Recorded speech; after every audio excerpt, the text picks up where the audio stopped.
Hello दोस्तों, नमस्कार। आप सभी साथियों का स्वागत है आपके अपने यूट्यूब चैनल एक्सेस एकेडमी पर। उत्तर प्रदेश में कार्यरत आउटसोर्स कर्मियों के लिए बड़ी और इंपॉर्टेंट अपडेट निकलकर सामने आ रही है, जिसको आप सभी के साथ इस वीडियो के माध्यम से डिस्कस करने वाले हैं। आप सभी भाई बहनों से निवेदन है कि इस वीडियो को बिना स्किप किए हुए अंत तक देखें, जिससे वीडियो में शेयर की गई सारी जानकारी को आप आसानी से समझ सकें।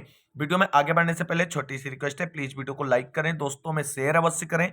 जितने भाई बहन चैनल पर पहली बार विजिट कर रहे हो और अभी तक चैनल से नहीं जुड़े हैं तो प्लीज चैनल को सब्सक्राइब करके बेल आइकन जरूर दबाएं, जिससे आगे की लेटेस्ट और ऑफिशियल अपडेट समय समय पर आप सभी साथियों को मिलती रहे। तो आइए दोस्तों, शुरू करते हैं आज की बड़ी और धमाकेदार अपडेट का यह वीडियो।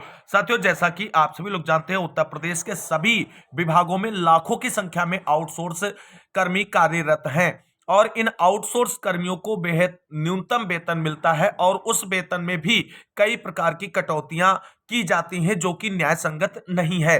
हालांकि उत्तर प्रदेश सरकार लाखों आउटसोर्स कर्मियों के हितों को संरक्षित करने के लिए उत्तर प्रदेश आउटसोर्स सेवा निगम गठित कर रही है, लेकिन किस गति से आउटसोर्स सेवा निगम गठित हो रहा है, यह चीज बिल्कुल सोच से परी होती जा रही है। क्योंकि जो आउटसोर्स सेवा निगम के गठन का अनाउंसमेंट हुआ था, उसको लगभग 1 साल होने वाला है और अभी तक उसका जो अप्लाइड फार्म होनी चाहिए धरातल पर, वो देखने को नहीं मिली है। अभी केवल और केवल कागजों में ही आउटसोर्स सेवा निगम जो है वो नजर आ रहा है। ना तो अभी आउटसोर्स सेवा निगम का कोई कानून लागू हुआ है धरातल पर आउटसोर्स कर्मियों के हितों को संरक्षित करने के लिए, ना तो अभी तक वेतन वृद्धि को लेकर के कोई विस्तृत प्रपोजल जो है पब्लिक डोमेन में आया है, और ना ही अभी वेतन वृद्धि का लाभ ही मिलना शुरू हुआ है आउटसोर्स कर्मियों को। इन सारे सवालों के जवाब अभी कहीं ना कहीं कागजी फाइलों में गुम है और आउटसोर्स कर्मियों को बहुत उम्मीदें हैं उत्तर प्रदेश सरकार और उत्तर प्रदेश के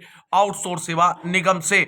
फिलहाल यहां पर जो चीजें निकलकर सामने आ रही हैं उन पर बात करेंगे। लाखों भाई बहन इंतजार कर रहे हैं एक मिनिमम सैलरी जो डिसाइड की गई है आउटसोर्स सेवा निगम के अंतर्गत, आउटसोर्स सेवा नियमावली के तहत उसको लागू करने के सरकार के फैसले का। अब देखना यह है क्या न्यू फाइनेंशियल ईयर से धरातल पर आएगी न्यूनतम सैलरी कानून, या कह सकते हैं आउटसोर्स कर्मियों को गारंटी जो मिनिमम सैलरी है उसका कोई प्रावधान, या अभी और करना होगा इंतजार। वो सारी चीजें जो इस विधानसभा सत्र में जो बजट सत्र आने जा रहा है उससे बिल्कुल क्लियर हो जाएगा आप सभी के लिए। फिलहाल जो बड़ी अपडेट यहां पर निकलकर सामने आ रही है उस पर बात करते हैं। क्या बड़ी अपडेट है यहां पर आप सभी के लिए?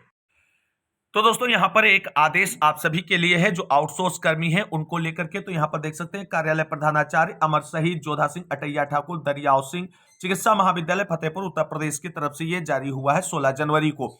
आउटसोर्स कार्मिकों की जनशक्ति पोर्टल पर उपस्थिति एवं मानदेय भुगतान हेतु अनिवार्य निर्देशों के संबंध में यह आदेश जारी हुआ है। अमर शहीद जोधा सिंह अटैया ठाकुर दरियाव सिंह चिकित्सा महाविद्यालय फतेहपुर में आउटसोर्स के माध्यम से कार्यरत समस्त आउटसोर्स कार्मिकों को महानिदेशक चिकित्सा शिक्षा एवं प्रशिक्षण उत्तर प्रदेश के निर्देशों के अनुक्रम में सूचित किया जाता है।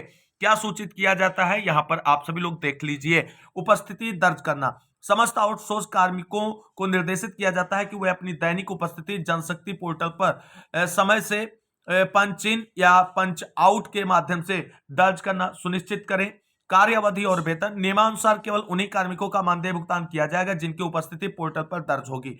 पोर्टल पर 8 घंटे से कम की उपस्थिति पाए जाने पर वेतन में नियमानुसार कटौती की जाएगी, जिसका पूर्ण उत्तरदायित्व संबंधित कार्मिक का होगा। तीसरा पॉइंट है डेटा अपडेशन। जिन कार्मिकों का डेटा जनशक्ति पोर्टल पर अभी तक अपडेट नहीं है वह तत्काल अपनी संबंधित सेवा प्रदाता एजेंसी से संपर्क कर आवश्यक डेटा अपडेट कराना सुनिश्चित करें। डेटा अपडेट न होने या उपस्थिति सत्यापित न होने की स्थिति में वेतन निर्गत नहीं किया जाएगा। और चौथा पॉइंट है ड्यूटी रोस्टर। समस्त आउटसोर्स कार्मिकों को अपने निर्धारित 8 घंटे की ड्यूटी रोस्टर का कड़ाई से पालन करना होगा, अतः उपरोक्त निर्देशों का तत्काल प्रभाव से अनुपालन सुनिश्चित किया जाए। तो ये बड़ा आदेश यहां पर आप सभी लोग देख सकते हैं आउटसोर्स कर्मियों को लेकर के जारी हुआ है, और इस आदेश का अगर अनुपालन सुनिश्चित नहीं होता है तो उनको कहीं ना कहीं जो नाम मात्र की सैलरी मिलती है उसमें भी कटौती का सामना करना पड़ेगा। इस बड़े आदेश के बाद मूव करते हैं एक और बड़ी खबर की तरफ। यहां पर दोस्तों एक और बड़ी खबर है, उत्तर प्रदेश आउटसोर्स कर्मियों के लिए धमाकेदार खबर आप सभी लोग यहां पर देख सकते हैं। प्रेषक जिला विद्यालय निरीक्षक बांदा की तरफ से सेवा प्रदाता एजेंसी के मैनेजर को यह पत्र जारी किया गया है, जहां पर देख सकते हैं विषय है अशासकीय सहायता प्राप्त माध्यमिक विद्यालय में कार्यरत आउटसोर्स कर्मचारियों के मानदेय से काटी जाने वाली ईपीएफ ईएसआई अंशदान कटौतियों के संबंध में। महोदय के उपयुक्त विषय का जनपद के अशासकीय सहायता प्राप्त माध्यमिक विद्यालय में कार्यरत आउटसोर्स कर्मचारियों द्वारा दिए गए प्रार्थना पत्र दिनांक 31/12/2025 जो आयुक्त चित्रकूट धाम मंडल के टीपादेश दिनांक 31/12/2025 के माध्यम से इस कार्यालय में प्राप्त हुआ है, जिसके माध्यम से आउटसोर्स कर्मचारियों ने अवगत कराया है कि उनका ईएसआई एवं ईपीएफ आदि कटौतियां निरंतर की जा रही हैं, किंतु कटौती की धनराशि संबंधित खातों में जमा नहीं की जा रही है। उक्त के संबंध में आपको निर्देशित किया जाता है कि आप संबंधित चतुर्थ श्रेणी कर्मचारियों के प्रतिमाह के मानदेय से काटी जाने वाली ईपीएफ की धनराशि को नियमानुसार प्रत्येक माह संबंधित के खातों में जमा कराते हुए कृत कार्रवाई से अवगत कराना सुनिश्चित करें। जिला विद्यालय निरीक्षक बांदा की तरफ से ये आदेश जारी किया गया है। तो इस तरीके से ईपीएफ और ईएसआई में होने वाली कटौतियों को लेकर के जो ढीला ढाली बरती जाती थी सेवा प्रदाता एजेंसियों के माध्यम से, उस पर कहीं ना कहीं अब थोड़ी सख्ती होती नजर आ रही है। इस महत्वपूर्ण आदेश के बाद मूव करते एक और बड़ी खबर की तरफ। दोस्तों यह आदेश बहुत ही इंपॉर्टेंट है सभी आउटसोर्स कर्मियों के लिए। आप चाहे किसी भी विभाग में आउटसोर्स कर्मी के रूप में अगर कार्य कर रहे हैं तो यह आदेश आपके लिए इंपॉर्टेंट है, क्योंकि आप सभी को पता ही नहीं है कि आप आउटसोर्स कर्मी के रूप में कार्य कर रहे हैं, आपको कितने अवकाश जो हैं एक साल के अंदर मिलने चाहिए और कितने मिल सकते हैं, और इस आदेश के द्वारा यह सब क्लियर हो जाएगा। स्पेशली ईसीसी ई एजुकेटर भाई बहन हमारे अवश्य पूछते हैं, तो उनके लिए भी एक इंपॉर्टेंट आदेश है। यहां पर अपर श्रमायुक्त लखनऊ की तरफ से ये आदेश है, आप सभी लोग इसको देख सकते हैं। आदेश 2021 का है, लेकिन इसके बारे में हमें बिल्कुल भी सोचने की जरूरत नहीं है। यहां पर सबसे इंपॉर्टेंट जो है वो है आउटसोर्सिंग से रखे गए कार्मिकों को देय कार्मिकों के संबंध में जानकारी चाहिए गई है। यहां पर सूक्ष्म लघु एवं मध्यम उद्यम अनुभाग 2 के पत्र संख्या यहां पर पूरा मेंशन किया गया है। प्रस्ताव 6 के अनुसार आउटसोर्सिंग में रखे गए श्रमिकों को श्रम विधियों में देय अवकाश अनुमन्य है, जो कि निम्नवत है। कितने अवकाश आपको एक वर्ष के अंदर मिलेंगे उसको बिल्कुल क्लेरिफाई कर दिया गया है इस आदेश के द्वारा। इस बात का विशेष ध्यान रखना, और ईसीसी ई एजुकेटर्स को स्पेशली इस आदेश की कॉपी अपने पास रखनी होगी। अब यहां पर आप सभी लोग देख सकते हैं कितने अवकाश आपको मिल सकते हैं। तो यहां पर पूरा स्पष्ट रूप से मेंशन है अवकाश का प्रकार, उसकी अवधि और यहां पर दिन। तो आकस्मिक अवकाश एक साल में आप 10 ले सकते हैं। चिकित्सा अवकाश यानी मेडिकल लीव आप एक वर्ष में 15 ले सकते हैं। सार्वजनिक या राष्ट्रीय अवकाश 8 मिलेंगे आपको। अर्जित अवकाश आपके 15 होंगे। साप्ताहिक अवकाश आपका 1 होगा यहां पर प्रत्येक 7वें दिन में। मातृत्व अवकाश 180 दिनों का जो है लेडीज आउटसोर्स कर्मियों को मिलेगा, यह बात ध्यान रखना। श्रम विधियों से संबंधित जानकारी के लिए आप जो है ये जो ऑफिशियल साइट है इसको भी विजिट कर सकते हैं, और समय समय पर जो अपडेटेड आदेश आते रहते हैं वो यहां से आप प्राप्त कर सकते हैं। तो ये बड़ी जो है जानकारी आप सभी लोगों के लिए थी जो हमने डिस्कस कर दी है। आप सभी से निवेदन है इस जानकारी को सभी तक अवश्य पहुंचाएं। मूव करते हैं अगली प्रमुख खबर की ओर। दोस्तों यहां पर एक और बड़ी खबर है। आप सभी लोग जानते हैं आउटसोर्स कर्मियों की सैलरी को लेकर के सेवा प्रदाता एजेंसियों के माध्यम से बहुत ढाली बरती जाती है, और पूरी तरीके से प्रॉपरली रेगुलर टाइम पर उन्हें सैलरी निर्गत नहीं की जाती है। लेकिन अब इस काम को लेकर के कोताही बरतती सरकारें नजर नहीं आ रही हैं, क्योंकि सरकार जब आपको फंड जारी कर देती है तो आपको नियमित रूप से आउटसोर्स कर्मियों को उनकी सैलरी प्रोवाइड करा देनी चाहिए। यहां पर सख्ती बरतते हुए जबलपुर से अपडेट है कि क्रिस्टल कंपनी को 35 नोटिस देने के बाद किया टर्मिनेट। ब्लैकलिस्ट होगी निर्धारित तिथि में वेतन नहीं देने वाली ठेका कंपनियां। ये बड़ी कार्रवाई की गई, और इसी तरीके से खबरें उत्तर प्रदेश से भी आपको देखने को मिली थी। यहां पर आप सभी लोग देख सकते हैं किस तरीके से आउटसोर्स कर्मियों की टाइमली जो है सैलरी उनके खाते में पहुंचे, इसको लेकर के सरकारें जो है अब वो चेतने लगी हैं। अगर आउटसोर्स कर्मियों से काम कराना है तो प्रॉपरली और एक निर्धारित तिथि पर उनका वेतन उन्हें मिलना चाहिए। यहां पर देख सकते हैं प्रत्येक माह की 7 तारीख तक वेतन भुगतान किए जाने का आदेश जो है वो जारी हो चुका है, और इसका अब कड़ाई से अनुपालन भी होना चाहिए। इस बात का विशेष आप सभी को ध्यान रखना है। दोस्तों यहां पर एक बड़ी अपडेट है बिहार से है और इसी तरीके की खबर आपने उत्तर प्रदेश में भी देखी थी। आउटसोर्सिंग नियुक्तियों में धांधली की होगी जांच।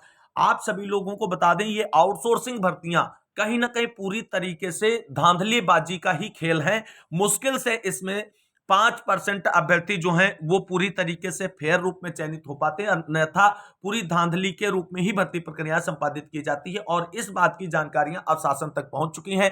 उत्तर प्रदेश के बाद अब बिहार से भी खबर आ रही है जहां पर आउटसोर्स भर्तियों में धांधली की जांच को लेकर के प्रोसेस जो है वो शुरू कर दिया गया है और इस तरीके की जांच करने के लिए यहां पर देख सकते हैं 3 सदस्यीय कमेटी का गठन कर दिया गया है और जांच आने के बाद आपको बता दें आउटसोर्स जो कंपनियां हैं उनके अगेंस्ट सख्त कार्रवाई की जा सकती है शासन स्तर से और इस तरीके की कार्रवाइयां होना भी जरूरी है भर्तियों की निष्पक्षता और पारदर्शिता को बनाए रखने के लिए।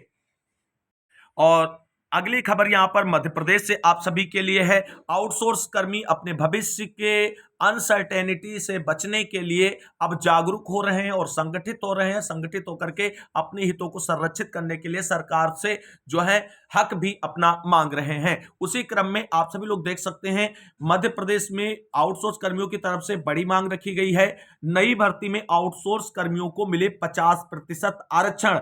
आप सभी लोग जानते हैं आउटसोर्स कर्मियों को कभी भी सेवा प्रदाता एजेंसियां आउट ऑफ जो है जॉब कर देती हैं और इससे उनका भविष्य पूरी तरीके से हर समय जो है खतरे के साए में रहता है और इसी को ध्यान में रखते हुए आउटसोर्स कर्मियों की तरफ से अब मांग की जा रही है कि जो नियमित भर्तियां आ रही हैं उनमें आउटसोर्स कर्मियों को 50% सीटें रिजर्व की जाएं, आरक्षित की जाएं और इस तरीके की पहल होनी भी चाहिए क्योंकि आपने कम से कम पैसे में उनसे 5 साल 10 साल 7 साल 2 साल काम कराया है, उसके बाद आप उन्हें बाहर कर देंगे तो वो कहां जाएंगे। इनके भी समायोजन को लेकर के सरकारों को उचित फैसला लेना ही चाहिए। और वहीं दोस्तों न्यू एजुकेशन पॉलिसी के तहत ईसीसी ई एजुकेटर्स और बाल वाटिका शिक्षा को लेकर के संपूर्ण देश में जो है भर्ती प्रक्रियाएं अंडर प्रोसेस हैं और प्री प्राइमरी स्कूल्स का स्ट्रक्चर डेवलप किया जा रहा है। इसी क्रम में यहां पर आप सभी लोग देख सकते हैं कि सभी आंगनबाड़ी केंद्र बनेंगे आंगनबाड़ी सह प्री स्कूल यानी प्री प्राइमरी स्कूल्स के रूप में कन्वर्टेड किए जाएंगे। सारे जो आंगनबाड़ी केंद्र हैं ये शिमला से बड़ी अपडेट है। यहां पर देख सकते हैं 18,925 आंगनबाड़ी केंद्र हैं जहां पर प्री प्राइमरी स्कूल जो है डेवलप किए जाएंगे और ईसीसी ई एजुकेटर्स की नियुक्ति की जाएगी और इसी तरीके से आने वाले समय में उत्तर प्रदेश में भी सभी जिलों में कार्यरत सभी आंगनबाड़ी केंद्रों को प्री प्राइमरी स्कूल के रूप में डेवलप किया जाएगा और ईसीसी ई एजुकेटर्स की नियुक्ति की जाएगी। आने वाले समय में एक बड़ी भर्ती ईसीसी ई एजुकेटर्स की उत्तर प्रदेश में भी देखने को मिलेगी इन 2 भर्तियों के अलावा भी। यहां पर एक और बड़ी खबर आप सभी के लिए देख सकते हैं टेंडर में देरी, बिजली कंपनी के आउटसोर्स कर्मचारियों में बढ़ी चिंता। 12,000 आउटसोर्स कर्मियों की नौकरी पर है ये संकट। ये बड़ी अपडेट आप सभी लोग देख सकते हैं मध्य प्रदेश से निकलकर सामने आ रही है जहां बिजली विभाग में कार्यरत 12,000 से अधिक आउटसोर्स कर्मचारियों को जो है अपनी नौकरी संकट में दिखती नजर आ रही है और इसका कारण यही है कि जो सेवा प्रदाता एजेंसी हैं उनका टेंडर अभी जारी नहीं किया गया है और इस तरीके से बिजली विभाग में कार्यरत 12,000 से अधिक आउटसोर्स कर्मी अपनी नौकरी को लेकर के चिंतित हैं। हालांकि उम्मीद करेंगे कि सरकार जल्द से जल्द नई एजेंसी डिसाइड करते हुए टेंडर जारी करेगी और इन 12,000 आउटसोर्स कर्मियों की नौकरी को संरक्षित करने का प्रयास करेगी। और आज की महत्वपूर्ण और इंपॉर्टेंट अपडेट के साथ इस वीडियो में बस इतना ही। मिलते हैं एक और नई वीडियो में लेटेस्ट और धमाकेदार अपडेट के साथ। तब तक के लिए सभी भाई बहनों को जय हिंद, जय भारत, वंदे मातरम।